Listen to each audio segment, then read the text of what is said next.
Ceresi Chistuneri taldea a este 38º capítulo de la Cofradía de la Morcilla de Beasain, urteroko legez, gure patroi haundiaren egunean. Ostiakoa, eta nola ez ba, Beasaingo odolkiaren cofradía. 23 cofradías que darán también su testimonio y su apoyo a este 38º capítulo de la Cofradía de la Morcilla de Beasain. Eta nola ez ba, gaur ohorezko kofrade izendatuko dituguna. Dakizuet errespeto guztiaz ondratuko zaituzte dela, mailan jarriak nola erre, ala pregitu berdin egosiak. Bakarrik edo lagunduta indoa bakorriz, naizaza zuriaz, berdin patata zukuz, edo piper liziaz. Eta gintzen duzue, humildade handiz, bedeinkatuko zaituzte dela ardo on bereziaz. Eta itortzen dezue baita ere, asmo biziaz, Goierriko lur hauetan, jasainen duzuen kabia, Euskal Kuzina Zaharraren aspaldiko azia. Eta Beasain aldarrikatzen duzue, Euskal Herriko odolkiaren hiriburu. Eta galdera da, zin egiten duzue, agintzen duzue, aitortzen duzue, eta aldarrikatzen duzue,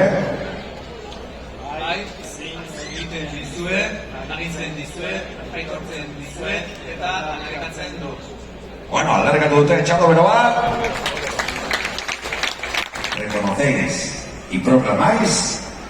Sí, juro, prometo, reconozco y proclamo.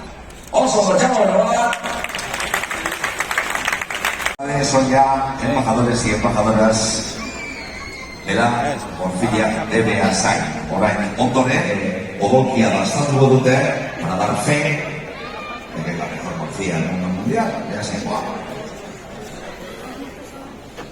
Gero urtero, momentu horretan mikrofona jartzen diet, normalen abeste ibiltzen zaien baino, jaten egila mal asunto, beraz, eskertzarako utziko dugu.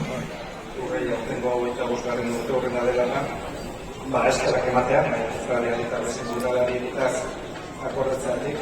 Egi da beduz gure lan da, bai odolki eta gainontzeko produktu promozionatzea eta hemendik kanpo, Goierritik kanpo zabaltzea.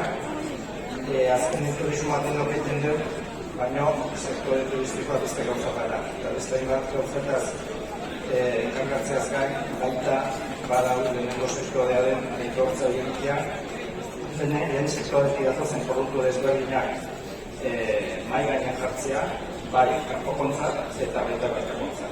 Orduan, beste mezu bat importantea, hortan ere turismo landu behar du, ez bakarrik turistei behira, baizik eta goierritarrei behira bertakoa kontsumitzeko, oso urruzi ez daukun beharrik, bai hemen aldamenen garelako eta beste inat produktu eta beste inat gauza dastatzeko eta bizitatzeko eta ezagutzeko, beti kanpoko gozoa izan dute, baina bertakoa ezagutu behar da.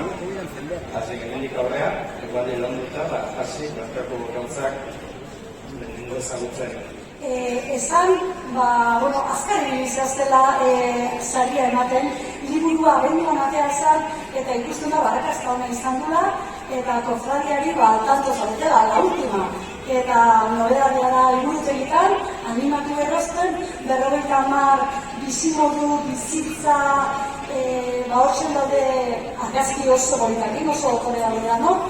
Idatzikare oso ondo, eta, hor 50 daude, eta beste asko dugu jenen plazan, etxeko Andrea asko, zake ziri horrela, maitatu dezagun euskal gastronomia.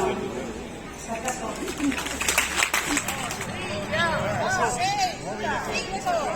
Ya digo tú.